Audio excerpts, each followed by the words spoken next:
I'm Dr. Kable. I'm a pulmonologist or a pulmonary specialist in Texas. I'm going to share my screen so you guys can see my presentation. I'll start with Surah Ikhlas. Bismillahir Rahmanir Rahim. Kul huwallahu ahad, Allahu samad, lam yalid walam yulad, walam yakun lahu kufuwan ahad. This meeting is by American Muslim Women Physician Association. And some of you that don't know the work that AMWPA has done, you can go to the website at amwpa.org. And there have been significant amount of contribution that it had made only in 2020 to 2021. AMWPA donated about $20,000 in Ramadan for Feed the Hungry and also the Asian Breast Outreach Program. Also, there were multiple distribution of surgical and N95 masks throughout Dallas-Fort Worth area. There have been a couple of newsletters that have been issued, and also there have been 16 virtual education lectures that were given. Also, there have been 1,540 Pfizer COVID-19 vaccines that were given in 2021 by AMWPA, all volunteer program from physicians and AMWPA effort. There's a YouTube channel that you can go on and watch this presentation as well as the previous ones that we have done. There have been merit awards that have been given to students, $1,000 each that were given through TMA, Texas Medical Association. And also there have been 5 stethoscopes were also donated to TCOM, Texas College of Osteopathic Medicine in Fort Worth. So there's significant amount of work that AMWPA is doing in our community, and we need your support and help in spreading the awareness about the diseases, about preventive care. And this is one of those programs where we're talking about why the vaccinations are important, and most importantly, why do we need to consider getting the booster shots. And you may hear from your community members, from your friends, some of those questions that are brought up in the presentation, and you may be able to answer them a lot better. At the end of the this quick presentation, we'll do a more of a Q&A that you can submit your questions on the chat box, and we'll be happy to answer any one of them. So today's presentation is increasing your immunity with COVID-19 booster shot. And a lot of the time question comes in, why do I need a booster? And is it gonna be enough? First of all, talking about the booster shot. What is a booster shot? So think about booster shots as it's more of it's jogging the memory of your immune system and boosting that immunity that you got from the first and second shots that you got from Moderna or Pfizer, or if you got J&J, that one vaccine that you got. Over time, the research has shown that the immunity has gone down, plus we have seen surge of Delta variants and other variants. So we need better immunity to be able to fight this more of a deadly variant that we are dealing with right now. In fact, most of our cases at this point are Delta variant. Now, when we talk about the booster shot, like Pfizer and J&J, it's exactly the same dose that you got on the first and the second dose. But if you got Moderna, you only need half of the dose for the booster shot. The formulation is exactly the same. There's no changes in the formulation.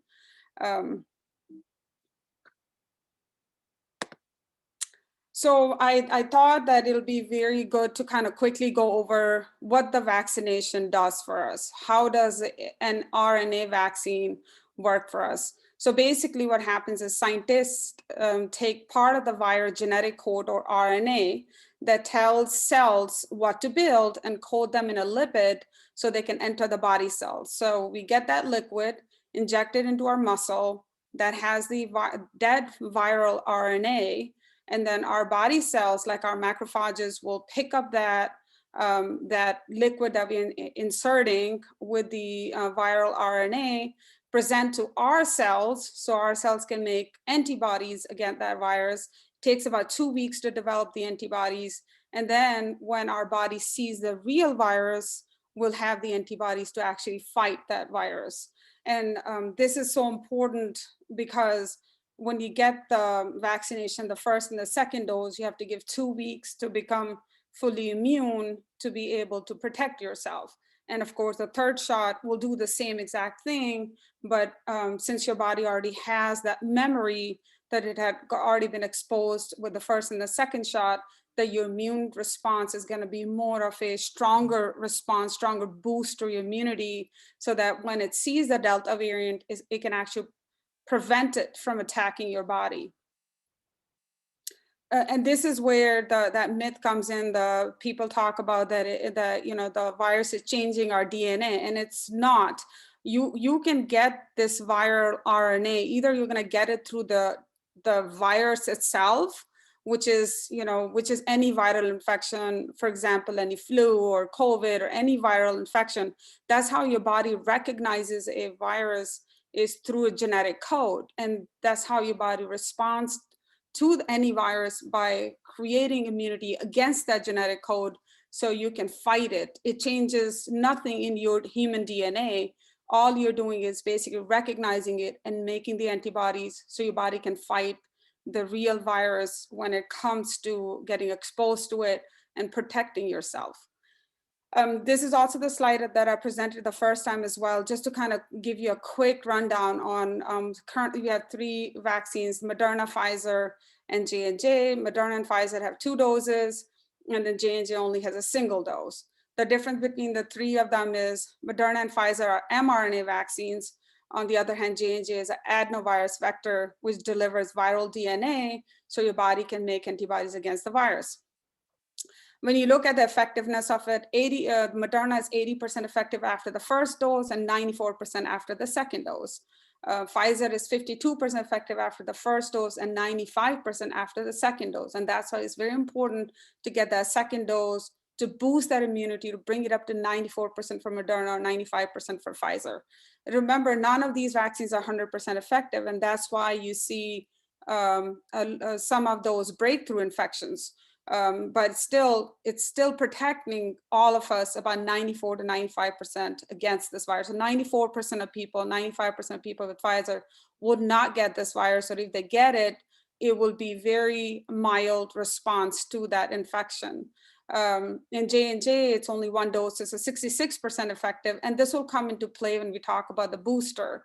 Because for Moderna and Pfizer, the booster is after 6 months. On the other hand, J&J, we get the booster after 2 months, is because of 1 dose is not as effective as it is for Moderna and Pfizer. As far as talking about the allergic reactions, from Moderna, no significant allergic reaction unless you're shellfish allergy. For Pfizer, anaphylaxis and severe allergic reactions were noted in Europe, but for so far as many vaccinations have been given, we have not seen a significant anaphylaxis. However, you still have to be cautious and keep in mind, if you have had anaphylaxis, to keep an EpiPen and be on the alert. For J&J vaccine, as you know, blood clots were a big deal. 16 people out of 8 million vaccinated were noted, plus the other common side effects. But if you look at it in context of COVID disease itself, you know that people get clots in the lungs and all over the body just from the COVID disease itself, if you were to get the real virus.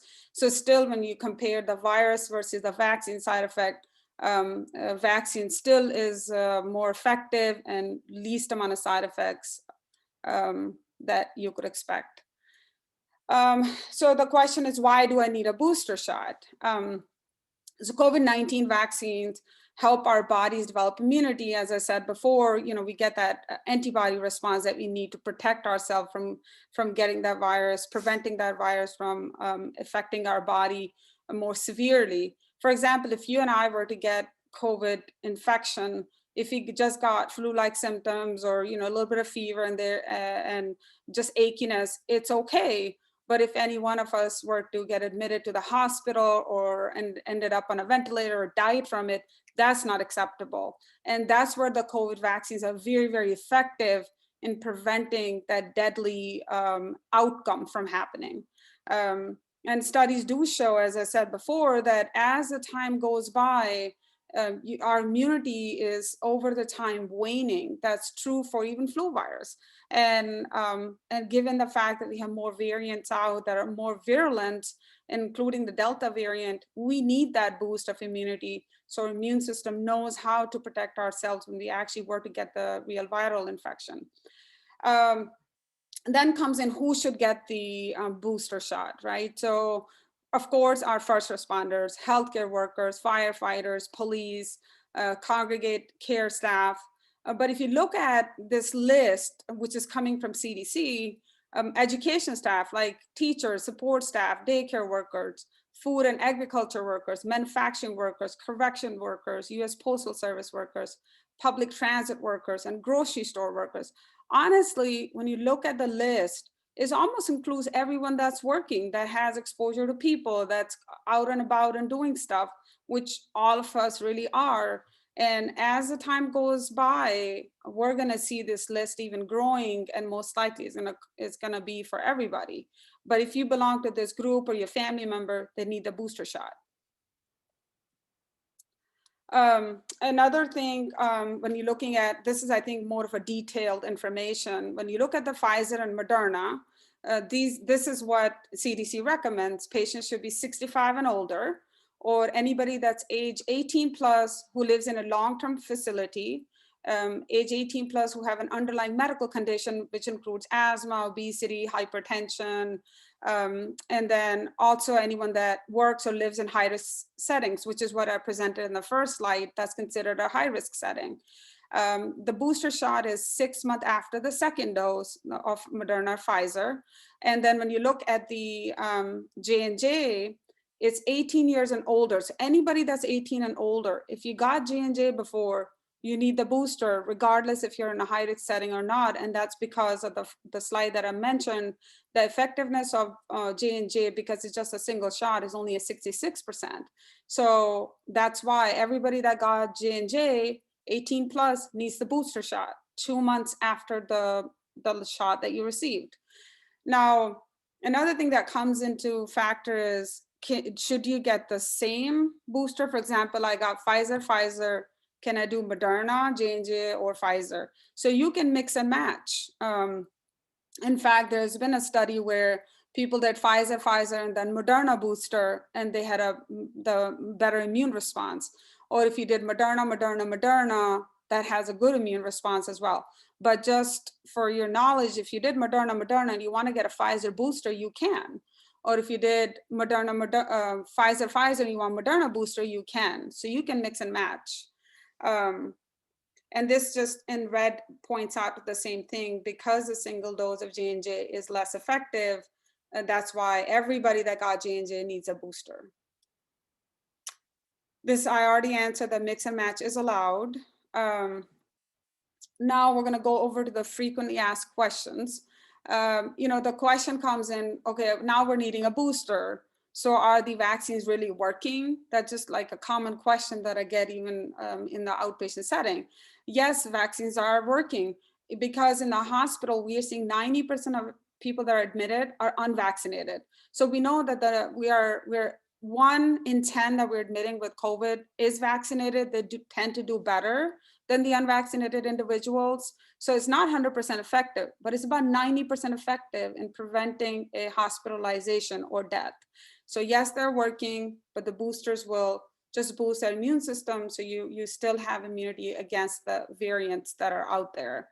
Talking about the risks of the booster shot, what are the risks associated with the booster shot? So basically similar to the first and the second shot, there's more lymphadenopathy, which means even for me, when I got my booster in my left deltoid or left upper arm, and then I had lymph nodes under my axilla. And that's actually one of the common features. And all that means is my lymph nodes, my lymphatic system, which is for all of us, is a system that basically drains things and tells us that we have immune system development. become tender, and that was enlarged. So that's something that is seen more with the third shot than with the first or the second shot. But again, it goes away. You take ibuprofen, Tylenol, and it goes away in 48 hours. So that's just a sign of immunity, development of your immunity. Let's say the question is, if the person got first and second shot and they did not get the third shot, are they considered fully vaccinated?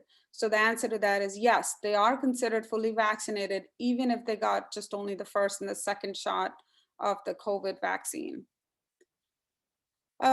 Now, this slide I presented the first time too, and I keep hearing these, and that's why I brought it up again. People talk about trackers that are inserted in the arm and that people are monitoring them just by getting the vaccine. This is not true. This is misinformation or disinformation. We gave vaccine in our office. In that liquid, there's no tracker possibly be there that could be put into the arm in a liquid form that would be used to be tracked. Okay, so this is a wrong information. Talk to your local physicians. Don't listen to Dr. Google. Next thing I hear is, I'm young and healthy, I'm not at risk of dying, getting severely ill, so I don't need the vaccine. That's wrong, because currently at this point with the Delta variant out there, 90% of hospitalization are between the age of 18 and 65. In the last wave that we had in 2020, it was true that was killing more of an older population, people that had higher risk diseases and conditions. In this wave, that's not true.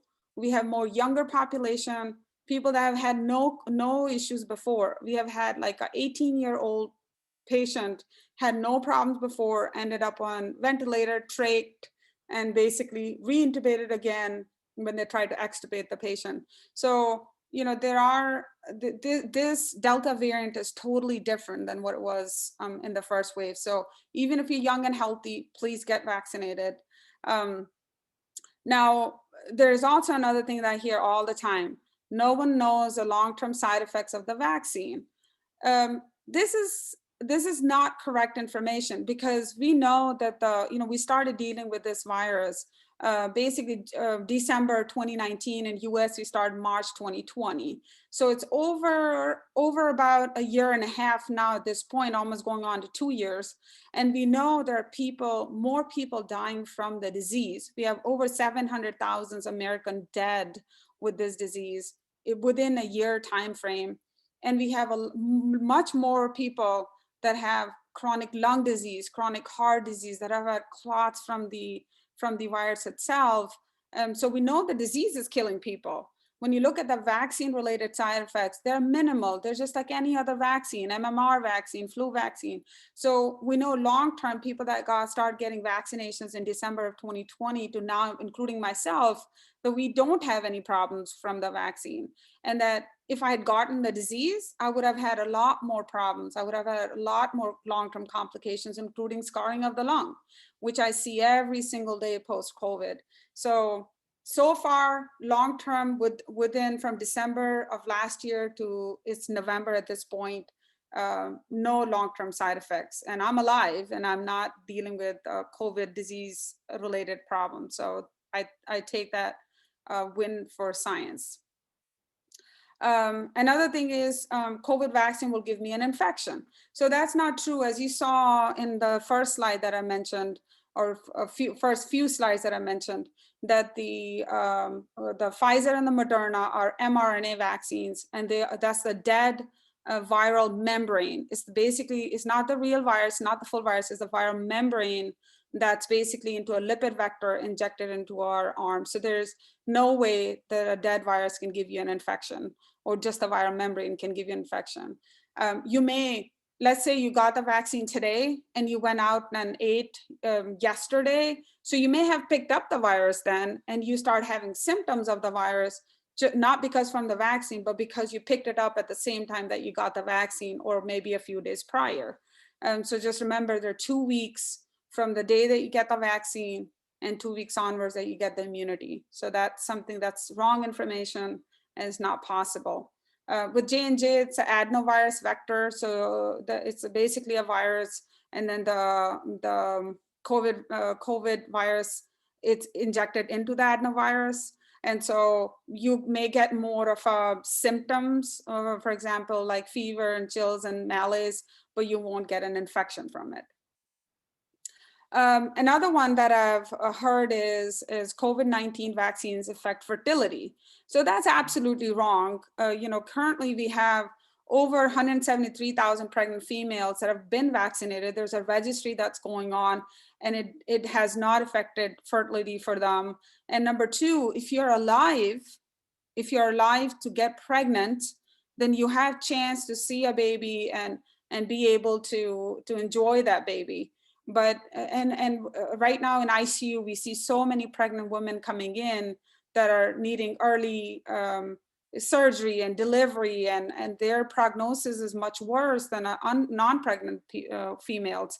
So it is highly recommended at this point to get vaccinated during pregnancy, and it will also ensure antibodies in the baby. And even in breast milk, we have seen that babies are getting the antibodies, so they're protected. So what more you need that you protect your baby or from this deadly virus.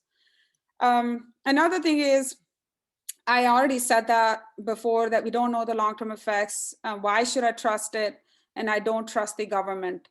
I understand to some extent the mistrust in the government. However, I think when you go see your local physicians, you trust them with your heart disease, with your lung disease, with your, as being a primary care, you trust them with everything else. So trust them that if they are getting vaccinated themselves, their family members are getting vaccinated. For example, myself, my kids, my family members are vaccinated, I'm vaccinated. Why would I choose something that is harmful to me or my family? We won't. So if I choose it for myself or my family, and I recommend it for you and your family to protect yourself from this deadly virus, please do so to protect yourself and others.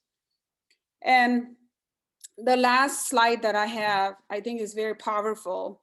And I would say, you save a life by getting vaccinated. So if you don't want to do it for yourself, do it for your neighbor, do it for your family member, do it for another life that you could potentially save by not spreading this virus.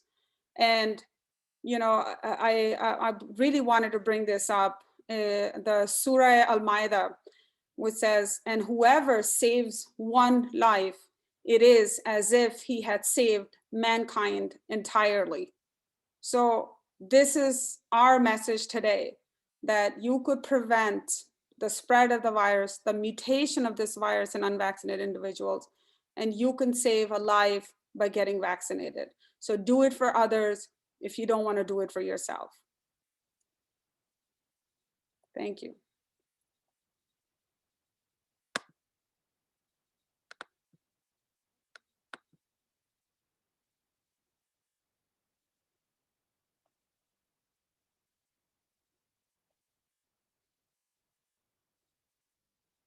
Natasha, do we have any questions?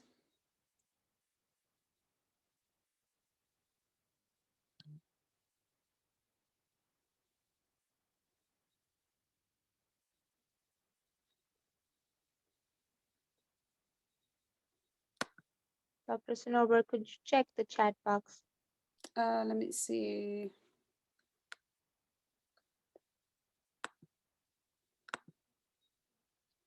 Okay, so we have one question. Why are people getting more side effects? I think it says more side effects from Moderna than Pfizer. I'm not sure what you're referring to, because I have not noticed that. In fact, I got Moderna.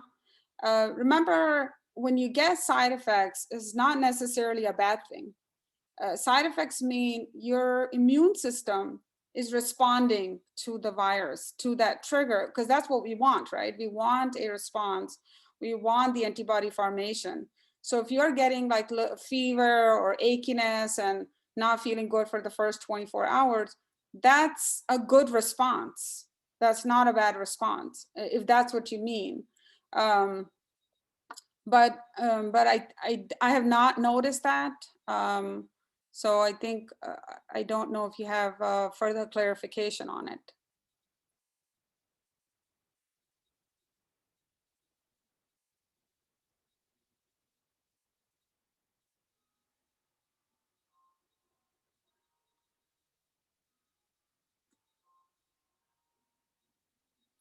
So another question we have is, how long do the side effects last after the COVID shot? So I'll tell you my experience, and that's, I think, pretty universal. The first shot, arm soreness is pretty much common from first, second, or third shot. And then the second shot, I had more chills with it. And the third shot, I had more lymphadenopathy or lymph nodes. My glands under my armpit were slightly enlarged and tender, which is more of a common side effects after the third shot. So mostly they last about 24 hours. How the arm soreness, that just a little tender at the side of the injection, or muscle pain, can last 2 to 3 days. You can take Tylenol, you can take ibuprofen if you need it, but they are pretty short-lived. Another person said, people I know who had Pfizer had lesser side effects than Moderna. So same thing, you know, there are sometimes you have people, everyone tells you about side effects differently, right? For example, I may not be a complainer and a person next to me may complain more about the same side effects. But as I said before, when you get vaccinated, having side effects is actually not a bad thing. It's actually a good thing, because you know you're getting the immune response. And you can get, you know, as a Tylenol or ibuprofen if you need to, but side effects is actually a good thing. I was actually happy when I had that. I know I'm building immunity against it. And and another thing, another way to look at it, if with the COVID vaccine you're having side effect, you can only imagine what would have happened if you actually got the virus, because the virus will be full blown active live virus. So if you're getting response from the vaccine, that means the live virus could have been deadly. So you, again, be thankful that you're getting the vaccine and you're getting the side effects, because that means your body's responding. So question is, which jobs are considered high risk? Any job that involves public interaction is practically considered high risk, because the more people you interact with, the more chances that you will get exposed to the Delta variant. And honestly, to me, almost every job, grocery store, you know, working in schools, working in the postal office, being a teacher, working as a physician, nurse, or pharmacist, or just working as a technician in the pharmacy or in food industry, you're high risk because you are constantly exposed to people. So almost every job that involves interaction with people is considered high risk, unless you're working from home. The question comes in, how long the immunity lasts from the third dose.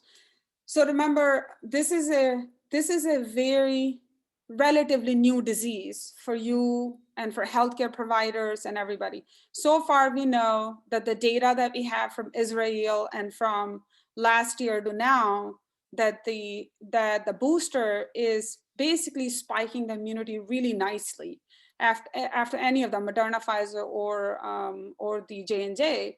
So we'll know next year how much of that spike stays. So we'll all find out together how long this third dose is going to last us. Our hope is most people will get vaccinated or get immunity through the infection, so that we don't have more and more mutations and more deadly virus. Another question is it necessary to get a booster? Well, I think if I can prevent getting that virus or ending up in the ICU from getting that booster, I would recommend that, yes, it is highly necessary that you get the booster if you fall under any of the categories that I mentioned, where if you are in public service in any way, shape, or form, you need to get a booster. Because it's not worth it. What we see day in and day out in ICU on the floors, it's not worth it. Another question is, why the booster shots are now available and weren't available earlier? Again, you know, this is a relatively new disease. Everything comes as we study what's going on with the first and the second shot. Our first shot was out in December 2020. Second shot was out January 2021. So at this point, we're only 9 months into it. So the only way we're going to know if the immunity goes down when we keep drawing the blood and checking the antibody level. So we know 6 months into it that the antibody levels are dropping. And so, you know, there's so much that goes into the research and so many number of humans we have to study to be able to present the data to CDC and get it approved. And so that's why it takes a lot longer, which I honestly think is remarkable that the vaccine got out so quickly and that we have so much data available and then boosters are out. I think it's a very remarkable short amount of time that it has done so. Another one, is it safer to have get together without masks if you're all vaccinated? So if you're 100% sure that everybody in your party is fully vaccinated, then yes, it's safe. And the question that only comes in is, how do you know that people are telling you they're vaccinated and they're not? So I think that's really where it gets tricky. So unless everybody's bringing in their vaccine cards, you don't know that. So another question is, what's the difference between the booster shots? So we did present that in one of the slides. Booster shots are exactly the same composition that your first and second shot was. But for Pfizer, you're getting the first dose is the same, second dose is the same, third dose is the same. For Moderna, first and second dose are the same, the third dose is half of the first and the second dose. And the reason is the boost in immunity is very strong with Moderna. And that's why maybe that will explain some of the side effects that you guys are saying that you're noticing with Moderna versus Pfizer, because Moderna does have a very strong, robust immune response as compared to others. So that would explain some of the side effects. Okay, then the questions get together indoors. As I said, if everybody's vaccinated, fully vaccinated, which means first and the second shot has been taken, then yes, according to CDC and stuff, it is safe. Another question comes in is, should we expect more booster shots, and our booster full dose or half dose? So the Pfizer and J&J is the full dose. Moderna is half dose, again, because of the strong boost of immunity in people that got Moderna. The third dose is half dose. J&J is full dose, Pfizer is full dose. Would we expect more booster shots? I think this is going to be more like flu. It's going to be endemic, which means it's going to live with us for the rest of our lives. And that every year we're going to get vaccine for COVID-19, just like we're getting for flu. I'm sure a lot of people don't get flu vaccine, and some might be getting a vaccine against the flu virus. This is much more deadly, much more lethal, and than as compared to flu virus. So it is highly recommended that we continue to vaccinate against COVID-19 if should that become a recommendation by CDC. At this point, we don't have guideline on it, but most of us do believe that's going to be a yearly thing for us.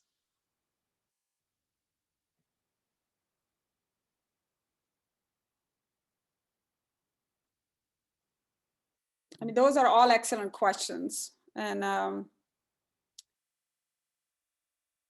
you're welcome.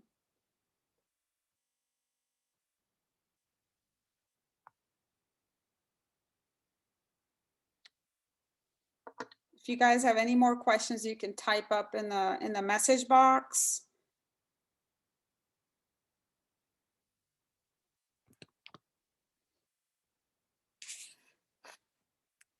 But please do go on to YouTube channel for AMWPA, and you can listen to this.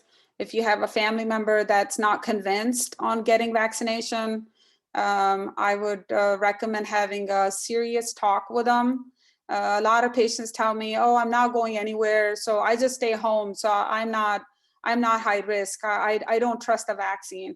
And I'll tell you that it would be people that are coming home to visit you that could bring it to you.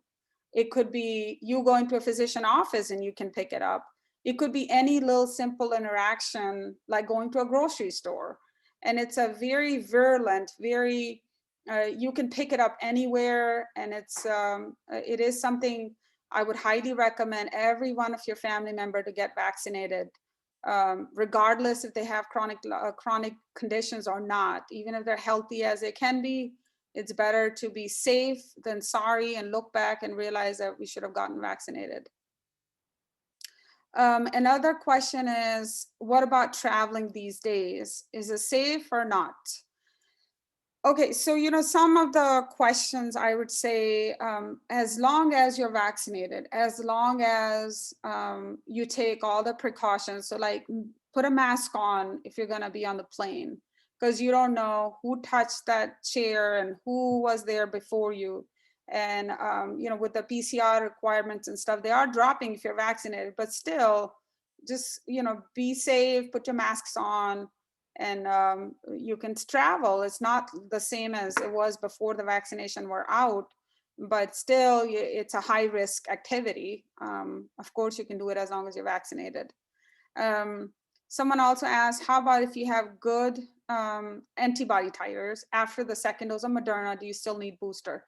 Yes, the answer simply to this question is a yes. Number one, it is not recommended to check the antibody level. It's period not recommended, because we have no study to show if your antibody level is X, Y, and Z, is that effective against the Delta variant or not? So for us to find that out, that our antibody levels weren't enough by ending up in the ICU, is not worth it. So trust the research and trust your local physicians, and don't waste your time or money in checking the antibody levels. Get your booster. So when you look back, I mean, I can get COVID anytime, right? We can all, any one of us that is vaccinated can get it, but we can't look back and say, I wish I had done it. I wish I had protected my life or my family member's life by getting vaccinated. That 3 ml of vaccine that you're gonna get is much better than the bags and bags and bags of medicines you're going to get, and you won't know if I will make it through this in the room by yourself. So getting vaccinated, getting your booster is the right thing to do. Okay, so the other question is digitalization of the vaccine card in the process or consideration at all? So, you know, in the beginning, there was a big thing about vaccine passports and digitalization of it.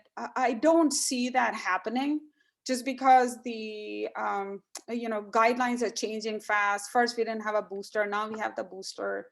Then it's gonna become a yearly thing. So I don't see it at this point. It may happen, we'll see. But at this point, I'm not so sure.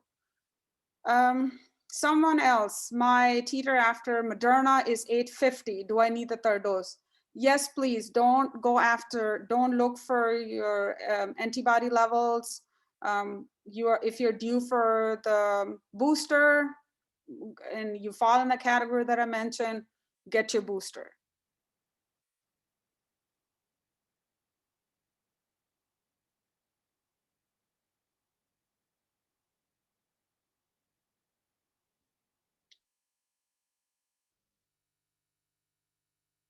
Go on to amwpa.org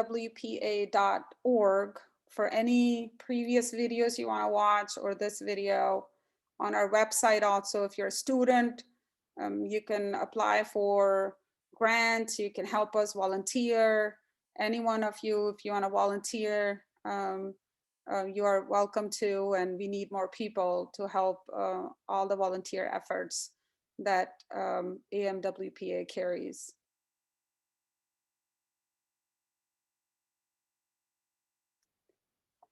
An ounce of prevention is better than a pound of cure. I think that's the message, and that's what we keep saying. If you can prevent a lethal disease from happening, you just have to. It's our responsibility, not only to ourselves, to our society, that we do that.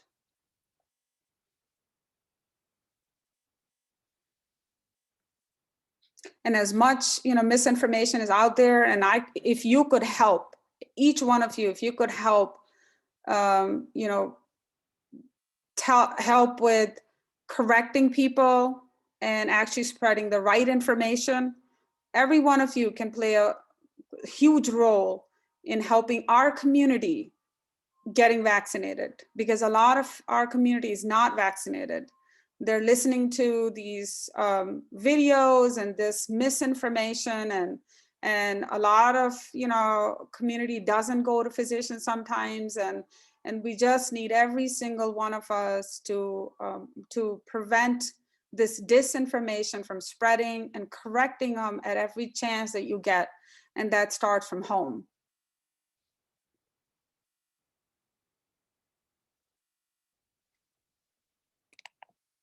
It's 8 o'clock. We will end our lecture today. And I think if you, all of you can remember this surah on whoever saves one life, it is as if he had saved mankind entirely. So you getting vaccinated can save one life, not only yours, but your family members too. So protect a life, save a life by getting vaccinated. Thank you.